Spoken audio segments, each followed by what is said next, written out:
Quand la jalousie a raison de votre relation. Bonjour à tous, bonjour à toutes, c'est la Minute Coaching et aujourd'hui on va parler de la jalousie. Alors il y a ce sentiment de tristesse, de mal-être quand vous voyez que la personne que vous aimez s'intéresse vivement à une autre personne du sexe opposé. Voilà, vous vous posez des questions quant à cette relation. Est-ce que c'est une relation qui est purement amicale? Est-ce que c'est une relation qui va plus loin? Est-ce que c'est de la drague? Vous vous posez beaucoup de questions. Voilà, ce qui est tout à fait normal. Là où ce ne la devient plus, c'est quand c'est une jalousie maladive qui est du ressort de la possessivité. Tu es à moi, tu es ma copine, tu es rien qu'à moi, et je ne veux plus que tu parles à quiconque que ce soit. Donc c'est l'homme qui va tout faire pour que vous perdiez votre place au travail parce que vous êtes en contact, par exemple, avec d'autres hommes. C'est la femme qui va scruter le moindre truc, le moindre petit détail. Vous avez un cheveu sur votre veste, elle va vous en faire un drame. Seulement, vous avez pu être à côté d'une femme dans les transports en commun, il y a eu du vent, le cheveu de cette femme s'est décroché et s'est tombé juste sur votre veste. Ça ne veut pas dire qu'il vous a trompé, d'accord? Voilà. Là où ça devient vraiment malsain, c'est quand vous allez guetter le moindre truc. Voilà. C'est normal d'avoir des doutes parce que on est attaché à la personne et finalement parfois la tromperie mène à la rupture parce qu'il va avoir peut-être plus de vibrations, d'émotions avec sa maîtresse et finalement vous dire bon t'es pas la personne que je recherchais. Voilà. Seulement, là où ça devient véritablement malsain et on peut tourner dans un jeu vraiment pervers, c'est quand la femme va par exemple, dès que le mari est sous la douche, prendre le téléphone et regarder tout l'historique, les textos, les machins, les bidules. Nous sommes bien d'accord que son téléphone, c'est son téléphone, c'est sa propriété. C'est pas parce qu'il vit sous le même toit que vous, c'est pas parce que vous vous êtes juré de vous aimer, etc., que son téléphone doit vous appartenir. On est bien d'accord que si monsieur commençait à fouiller dans votre sac à main, ça ne vous plairait pas. Eh bien là, c'est la même chose, c'est son portable et vous n'avez pas à y foutre votre nez, mesdames. D'accord? Messieurs aussi, d'ailleurs. N'allez pas croire que le mec, il est suffisamment malin. S'il a une maîtresse, il va effacer tous les historiques des appels de sa maîtresse et tous les messages. Parce qu'il sait que potentiellement un jour vous allez tomber dessus. Donc si c'est qu'une maîtresse de passage, il va vraiment cacher le truc vraiment. Voilà. Si c'est une maîtresse avec laquelle il a envie, vraiment, c'est la maîtresse régulière et qu'il a vraiment envie de vous faire comprendre que vous n'êtes plus la seule dans son giron, il va peut-être mettre en avant ça. Là où ça doit vous mettre la puce, par exemple, à l'oreille, c'est quand le gars habituellement laisse son téléphone sur la table quand il va aux toilettes ou n'importe, et là il le prend carrément avec lui en prétextant j'attends un appel urgent de mon patron donc il faut que je l'ai vraiment tout de suite sur moi. Voilà. Même si c'est un appel urgent, vous allez entendre la sonnerie, il peut sortir de la douche à moitié à poil et répondre à son patron, il n'y a pas de problème. Voilà. Donc là, ça doit vous mettre la puce à l'oreille, mais pas forcément. Vous croyez que le mec, s'il va, c'est pas la peine de regarder tous les tickets de caisse pour savoir s'il a acheté une boîte de préservatifs, s'il a été à l'hôtel ou n'importe quoi. Le mec, il est suffisamment malin, il va payer cash. Les capotes, il va mettre 2 euros dans le distributeur de capotes et vous n'allez absolument pas le savoir ni le voir. Voilà. Là où ça devient véritablement dangereux et malsain, comme je le disais tout à l'heure, c'est de rentrer dans cette espèce de game, je te fais mal, tu me fais mal. Donc c'est-à-dire que c'est l'homme qui va prendre le téléphone d'un copain et qui va dire tiens, on va s'amuser. Il va depuis ce numéro de téléphone envoyer des SMS volontairement, il va s'envoyer des SMS très croustillants, très machin et tout, il va prendre n'importe quelle photo de fille à poil sur Google et puis il va se les envoyer comme s'il faisait croire que c'était sa maîtresse qui lui envoyait des nudes. Et là, forcément, il attend une réaction de votre part. Vous allez tomber là-dessus. Salaud, hein, je le savais. T'as vu, hein, t'as vu? Ah oui, mais qu'est-ce que tu fais avec mon téléphone dans tes mains, là? Tu peux m'expliquer? Enfin, je sais pas, c'est mon téléphone, hein, voilà. Oui, mais je le savais, je doutais de toi et tout. Ah, tu doutais de moi parce que moi, j'ai jamais douté de toi. Je suis dans une relation de confiance. Donc, si t'as pas confiance en moi, oui, ben je le savais de toute façon. Voilà, c'est fini entre nous. Et finalement, c'est peut-être ce que personne souhaite véritablement parce que bah, si t'as pas confiance en moi, si j'ai pas confiance en toi, pourquoi continuer une relation? Voilà. D'où l'importance d'avoir un dialogue quand on a des doutes. Écoute, voilà, tu as changé dernièrement. Euh, où en sommes-nous? Voilà, il va peut-être vous dire oui, j'ai changé parce que mes sentiments ont beaucoup changé et je ne suis plus sûre d'être amoureux de toi ou amoureuse de toi. Et oui, j'ai rencontré quelqu'un. Pour l'instant, c'est que dans le stade de on rigole, on partage des moments un peu rigolos, mais il n'y a rien de plus. Voilà. Où il va vous dire bah oui, j'ai une maîtresse, je suis vraiment désolée, je voulais pas que tu l'apprennes, mais j'ai une maîtresse. Voilà. Euh, Et puis il va se déculpabiliser. Mais tous les mecs ont des maîtresses, enfin. Aucun mec n'est fidèle, hein, de toute façon. Euh, Ils ont bon dos, hein, vos copains. Souvent, bah ouais, mais moi je suis partie des plus sages. J'ai eu une maîtresse une fois de temps en temps. Bon, j'en ai qui ont des maîtresses tous les soirs, une différente, hein.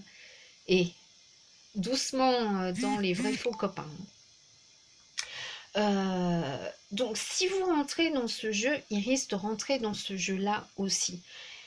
Finalement, est-ce que c'est pas tout à fait normal quand un homme ou une femme se retourne, par exemple, vous êtes en train de marcher, une femme passe devant une vitrine, elle regarde une très jolie robe, même si la robe coûte 400 euros, qu'elle pourra jamais se la payer parce que 400 euros c'est un loyer, c'est plein de choses, elle la regarde quand même.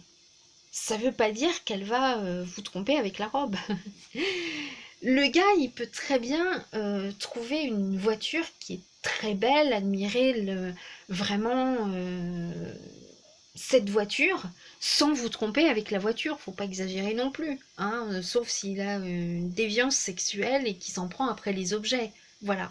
Un homme peut très bien avoir son attention détournée face à une femme qui peut avoir une caractéristique un peu particulière et la regarder. Là où ça devient vraiment malsain, c'est quand l'autre carrément est quand même très très lourd. Il se retourne en disant putain, elle a un beau cul celle-là. Là, c'est vraiment vraiment du lourd et là, c'est vraiment limite un très grand manque de respect envers vous. Ou la nana qui va dire oh, dis donc, t'as vu les muscles de celui-là? Waouh! Oh, oh là là! Salut! Elle est carrément en train de chauffer le mec devant vous, quoi. Là, c'est un très très grand manque de respect. Et là, vous pouvez vous poser la question quant à la suite de votre relation. Mais parfois, faut pas se mettre martel en tête pour rien du tout. J'ai entendu des très jeunes femmes qui venaient d'être en couple en disant mon mec, je supporte pas qu'il regarde des pornos. Quel mec ne regarde pas des pornos? Même les hommes mariés regardent des pornos. C'est comme ça, c'est... Voilà, ou s'il ne regarde pas des pornos, il va acheter un magazine un peu... voilà, avec des femmes à poil, etc. Alors, quand ça ne devient pas obsessionnel, ça veut dire qu'il va regarder un film porno matin, midi et soir. Pendant le petit déjeuner, il va regarder sur YouTube, YouPorn, je sais pas quoi, voilà, un film porno. Quand ça ne devient pas obsessionnel, ce n'est pas grave. J'entends aussi des fois des femmes qui me disent « Je suis sûre qu'il me trompe, il se masturbe ». Tous les hommes se masturbent, même les hommes qui sont mariés, même les hommes qui sont en couple, c'est comme ça. Il y a des hommes qui ont beaucoup plus besoin, un besoin sexuel que d'autres. Et la masturbation, une chose que vous ne saurez jamais, c'est à quoi ils pensent pendant qu'ils se masturbent.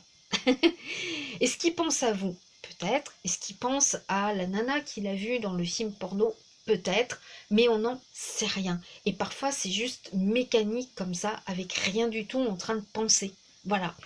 Vous avez des mecs qui sont même en train de se masturber, en train de penser qu'il faut qu'ils payent le garage, etc.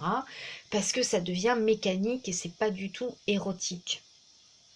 C'est un besoin comme ça. Euh, voilà. Vous, ça ne vous dérange pas, mesdames, de regarder un film avec Leonardo DiCaprio et vous dire quel bel acteur, mais vraiment qu'est-ce qu'il est beau, Georges Clooney ou n'importe qui, ça ne vous dérange pas. Mais par contre, il ne faut pas que votre mec regarde un porno. Mais vous allez me dire, mais Clooney, il est habillé. Oui, mais c'est pareil, il y a tout ce jeu-là où peut-être vous êtes en train de l'imaginer à poil, vous êtes en train de vous imaginer dans une scène croustillante avec lui et vous aimeriez être l'actrice qu'il est en train d'embrasser, vous voyez. Euh, et qui n'est pas en train d'embrasser, parce que c'est du cinéma. Voilà. Donc, acceptez ce que vous faites aussi, quoi. Il y a des femmes qui regardent des films porno aussi quand elles sont seules, et puis il y a des couples qui regardent des films porno ensemble, et c'est pas gênant. Vous voyez ce que je veux dire? Un mec qui va commencer à péter les plombs parce que dans une scène d'un film, il y a un mec à poil et qui dit tu mates, c'est pas sain. Voilà. Euh, c'est pas sain du tout. Donc faites très attention quand vraiment la jalousie devient de la possessivité. Tu es à moi, tu es tout à moi. Arrête de parler à tes copains parce que tes copains peuvent potentiellement te présenter d'autres femmes. Arrête de parler à tes collègues féminines. Arrête de parler à tes collègues masculins. Arrête de faire ci, arrête de faire ça. Tu n'es qu'à moi. Là, on tombe vraiment dans une relation hyper, ultra toxique. Voilà. Là, vous voyez, j'ai mon homme qui ne m'a pas appelé aujourd'hui. Je me pose quelques questions, mais plutôt sur sa santé. Je me demande s'il va bien. Peut-être qu'il est en train de prendre un verre avec une autre, mais même on est en plein confinement, donc ça m'étonnerait. Peut-être comme peut-être pas, mais je vais pas me mettre martel en tête, ça ne sert à rien. Voilà. Personne n'appartient à personne. Il faut bien que vous le compreniez. Et les objets de chacun sont les objets de chacun. Vous n'avez pas à foutre votre pif dans le téléphone de vos copines ou de vos mecs. C'est sa propriété privée. Voilà. Qu'il ait appelé son meilleur pote 4 heures hier, ça ne vous regarde pas. Voilà, parce que vous êtes dit quoi pendant autant de temps, nanana, c'est du contrôle et vous n'avez pas à contrôler la life de l'autre. Voilà. Par contre, là où je vous dis, là où vous pouvez vous poser des questions, c'est quand il y a un brutal changement de comportement. Quand l'homme devient plus distant, qui se fait anormalement beau, etc., que vous sentez que c'est vraiment pas pour vous, qui prend son téléphone avec lui ou avec elle, qu'il essaie de cacher quelque chose, qu'il est plus joyeux, sifflotant, au contraire un petit peu sur la défensive, j'espère qu'elle va pas le découvrir, etc. Mais il y a toujours cette intuition féminine qui ne vous trompe jamais. Quand un mec a une maîtresse, vous ne pouvez, vous le sentez, c'est comme ça, vous ne pouvez pas l'expliquer, vous le sentez, vous le ressentez de toute manière, voilà.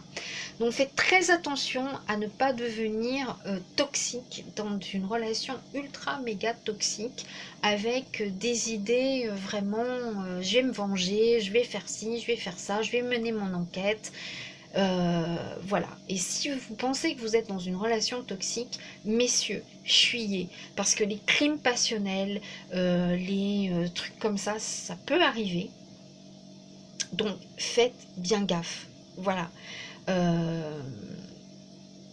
C'est mon conseil du jour. À bientôt.